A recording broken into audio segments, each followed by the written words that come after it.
everyone, it's Jessica from the Serendipity blog. Today is very exciting because I am about to have a Skype call with Jawole Willa Jo Zollar, who is the artistic director and founder of America's Urban Bushwomen. Her works have made such a contribution to the dance industry internationally, and she's made some... Oh, there she is now. Oh, hello. Hi, Jessica. Hello, lovely to meet you. Oh, lovely to meet you too. So, my first question to you is, what ignited your passion for dancing? What inspired you to start moving and start creating work? I think my passion for dancing started when I was young. My mother danced and my family dances, and I always liked the moving form. So as a kid, like whether it was, I loved watching ice skating. I ran track. I was in what we call drill team. So things that were moving, and I didn't really know that you could be a professional dancer, or that was a possibility till I got to college. And so I think I've always been interested in the moving body, and fortunately found a way for that passion to be my life. What inspired you to start Urban Bushwomen? I knew that I had something to say, and I wasn't really sure. You know, you go through, it becomes a little voice in your head, and then the voice gets louder and louder and louder and louder. But I knew that I wanted to put a perspective of the community that I grew up with. So my next question for you, Urban Bushwomen have a particular focus on telling untold and undertold histories, and it's often from the perspective of African diaspora women. So why do you think it's important to tell these stories, and why have you made it almost your mission to get these stories across? Storytellers are part of the human condition. Mm-hmm. This is ancient. Ancestral pastime, yeah. Yeah, to tell stories. And particularly when you see a point of view that is maybe less represented, or not even represented is not the right word.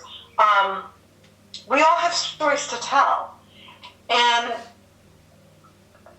we tell them in different ways. And this is my way of bringing that perspective in. So I think it's important.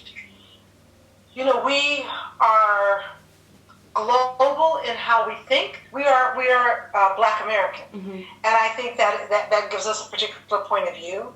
Not everyone in the company is Black. Not everyone in the company is female.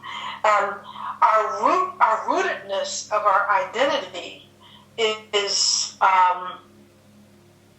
through the Black American female lens, and that's not a limited identity. Mm-hmm. That is a global identity. It is a white identity. It's a European identity. Yeah. So it is not a singular identity, but it is the lens by which we gaze out and gaze in. So that in a way, all types of audiences can engage with the works that you create. I think sometimes when you try to become quote unquote universal, that's problematic. The more specific you are in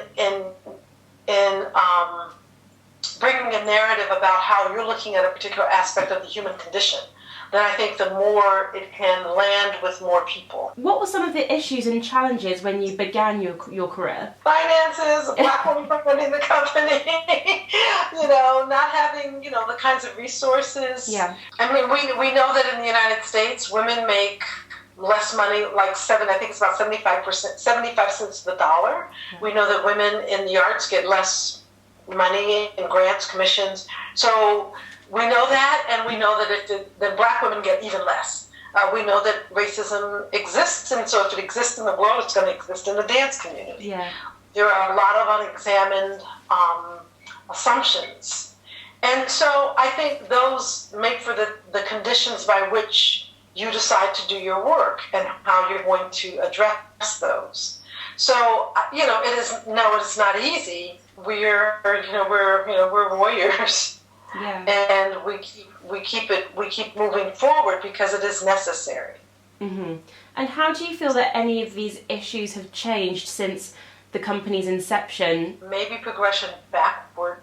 I'm not sure that I would say things have changed. Yeah. I'd like to say that I'm not sure that things have changed. I think they have changed for some in the dance world. I think when you're presenting an alternative vision, for those of us who are at the margins, because we understand it's a powerful position by which to critique the center, I'm not sure that I could say things have changed for the better. I wish I could. Are you able to share with us some of the highlights from your career and some of your achievements that have made a real impact on your work and as you as a person and your company?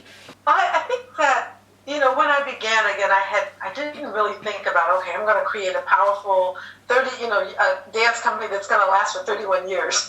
I think what I've learned and what I'm excited about is I'm understanding how to articulate a point of view and a methodology that I didn't maybe know how to articulate when I first started. Right. So in the beginning, I felt like I was onto something really powerful.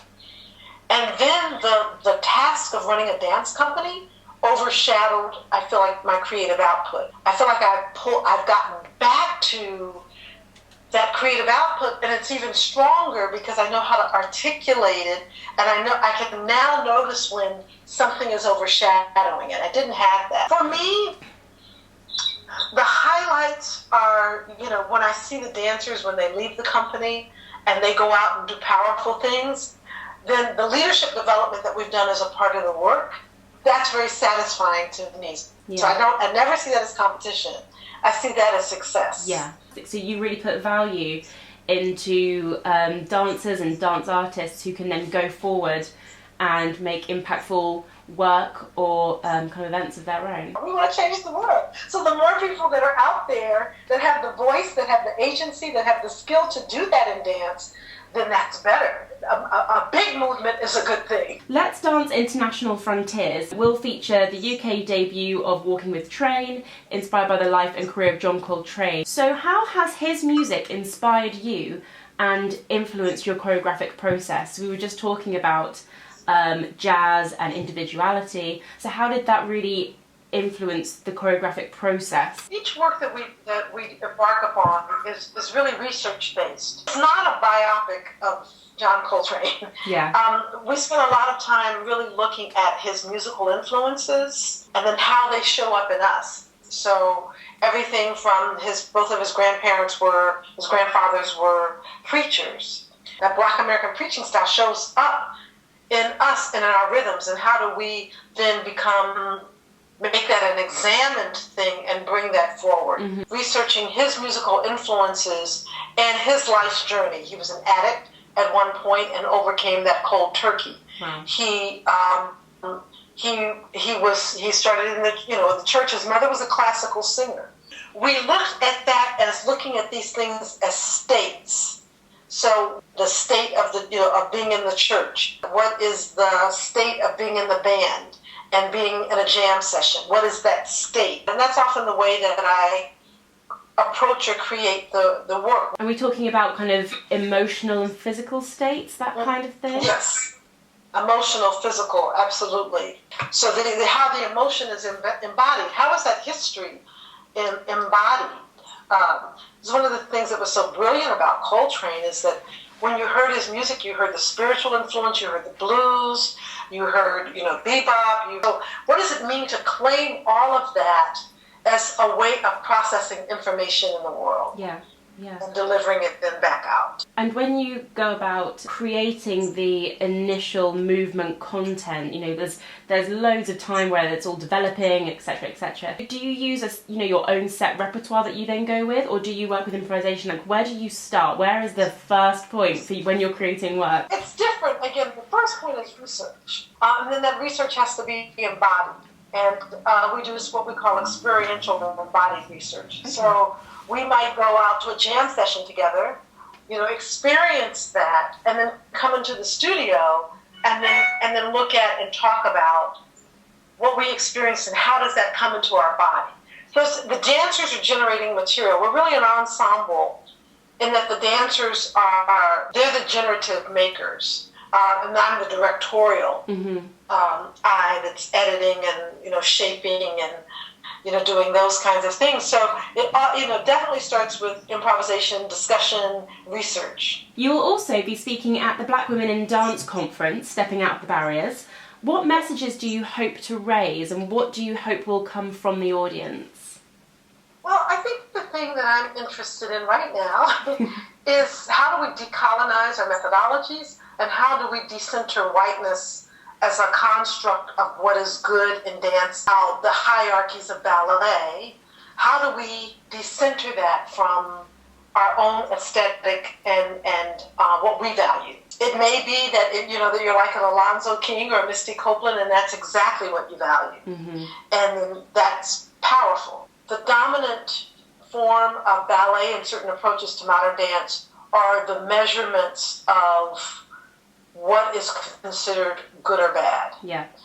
And I want us to remove that from the center and let ourselves, our experiences, the ways that we define expertise be at the center. So we don't need to defend, we don't need to apologize, we just need to do and be. Just make our art, yeah. What are the next steps for Urban Bushwomen? What are your plans for, the next 5 years? Well, we're looking at this. We have 2 works that we're working on. One is Hair Stories, which it was a work we started, we performed in 2000, in the year 2000. And now this is 15, 16 years later. How do we revisit this topic? Because it's always about, hair. And Hair Stories, when it was first performed, had made a massive impact, actually. It had crazy responses. So how would you, when reworking this, try and get the same kind of response today? It's got to be topical. And I think that we proposed working with a team of comedy writers. Oh, fantastic. Who would then be able to continue to be topical. Once something's no longer relevant, then you need a new joke. But I mean, every day that I read, there's something in the paper about recently this young kid got kicked out of school because they had locks. And so, it just continues to unfold, particularly in the United States. I really can't speak globally because I don't know so much, but I can say in the United States, it's definitely an unresolved issue, and so there's lots of things to still explore today. Yes. Well, it was really lovely to speak to you. Yeah, I look forward to meeting you in May and to the Black Women in Dance Conference. It's going to be fantastic. Absolutely. Okay. Speak to you soon, Jawole. Thanks so much. Okay, bye-bye. Bye. I was a bit starstruck. I'm not going to lie. She's amazing. Okay, so that was my conversation with Jawole Willa Jo Zollar from Urban Bushwomen in America. And yeah, really amazing woman, and I'm really, really excited to meet with her and do the conference with her, which is the Black Women in Dance Stepping Out of the Barriers conference, where we're talking about the fortitude and creativity of Black women in the dance industry on both sides of the Atlantic. So yeah, it's been a long day, and what a way to end it. So I will see you guys on another blog post, and thanks for joining us. Bye.